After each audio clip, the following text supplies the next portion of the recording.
Welcome to INN's Student.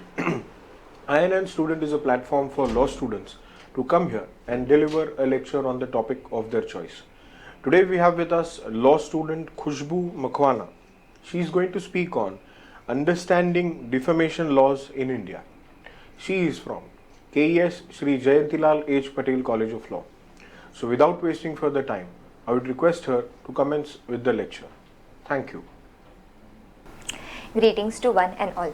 This is Khushboo Makwana, student of KES Shri Jayantilal H Patel Law College. Today we are going to discuss about my topic, that is defamation laws in India. Let's understand the core concept of defamation laws. Defamation is when someone says something about you which is factually untrue, something false about a particular person that hurts his or her reputation. It's not just about someone being mean or sharing an opinion you just don't like it. It specifically involves spreading untrue facts that could make other people think less of you, cost you your job, ruin your image, your reputation, and so on and so forth. Basically, someone spreading a false rumor about you is known as defamation, that's ruining your image. Further, there are two main types, which is slander and libel. Slander is something which is a spoken kind of defamation, and libel, that is something which is a written kind of defamation. Slander can be something like a speech or a conversation from a person to person, and libel is a written defamation like a social media post, a news article, or a report writing, so on. Let's understand the essentials of defamation. The statement must be false. A statement is only defamatory if it is factually untrue. If someone spreads embarrassing information about you that actually happened, it might be invasion of privacy, but it cannot be defamation. The statement must be defamatory. The words used by the person must actually harm your reputation in the eyes of right thinkers, of the members of society. It has to be more than just a rude insult. It must cause people to think ridicule about you, to avoid you, or to hate you. It must refer to the plaintiff. You must prove that the statement was clearly about you. The person doesn't necessarily have to say your full name, as long as a reasonable person hearing or reading it would know exactly who they are talking about. The statement must be published. In legal terms, published simply means the statement was communicated to one or more than one person other than you. There must be occurrence of fault or harm. You usually have to show or prove that the person acted with negligence, didn't bother to check the facts. Moreover, you often need to show damages that has been caused to you, such as the lie caused you to lose your job, your image, your reputation in society, or your standing in community. Let us know about the ingredients of defamation, which is falsity or rumor, intent or negligence, injury to reputation. It can be in the form of libel or slander, reference to the plaintiff. Lastly, of course, defamatory in nature.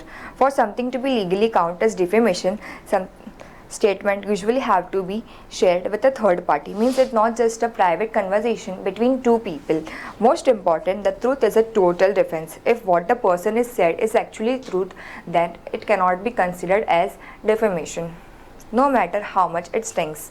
Why it matters? Because reputation in everything, and in India our laws protects reputation rights, such as it can be understood in two parts, that is civil defamation and criminal offense. In civil defamation, a victim can file a lawsuit against the person for the damages that can be in monetary compensation, and in criminal offense, it is covered under IPC, and the punishment for the same is for 2 years of imprisonment or fine or both. Example of civil defamation is a person publishes a false article accusing a businessman of corruption, leading to a lawsuit for damages. Example for criminal defamation is a politician files a complaint after being falsely accused of bribery in a public speech. Defenses to defamation. When facing defamations claims, several defenses can help to protect free speech, such as truth, fair content, consent, privilege, and public interest. In truth, if the statement is factually true, then it cannot be considered as defamation. For example, reporting a corruption case doesn't come under defamation. And in fair comment, honest opinions on public interest cannot be considered as defamation. For example, critiquing a politician's policy or product review. Privilege statement in parliamentary, judicial, or official proceedings cannot be considered as defamations. For example, a lawyer's statement in a courtroom cannot be termed or considered as defamation. If the statement is consented, that it will be not will considered as defamation.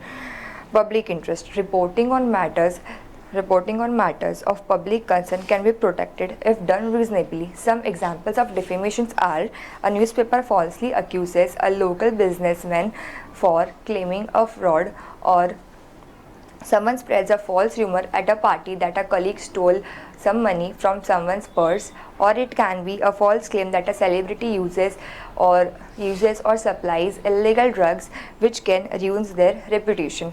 Case laws with reference to defamation. In a case of Subramaniam Swamy vs. Union of India, the Supreme Court upheld criminal defamation, stating reputation is a fundamental right under Article 21 of the Indian Constitution, that is, right to life. Here, the issue was constitutionality of criminal defamation under the Indian Penal Code. In another case of Supreme Court of Rajagopal vs. State of Tamil Nadu, also known as the Auto Shankar case, the Honorable Supreme Court held that publishing true facts about public officials isn't defamatory if it is in public interest. So far, we have explored the aspects of defamation laws in India. Let's wrap up with the key takeaways. As we conclude, remember that defamation laws matter. They protect reputations while keeping free speech in check. Think before you share, because your words can impact lives. Thanks for tuning in. Khushboo, thank you very much for a nice overview of this defamation law, because it is not so much talked generally and not used also so frequently. Yeah. So thank you for giving a nice review. A small token of Hammurabi to you. Thank you.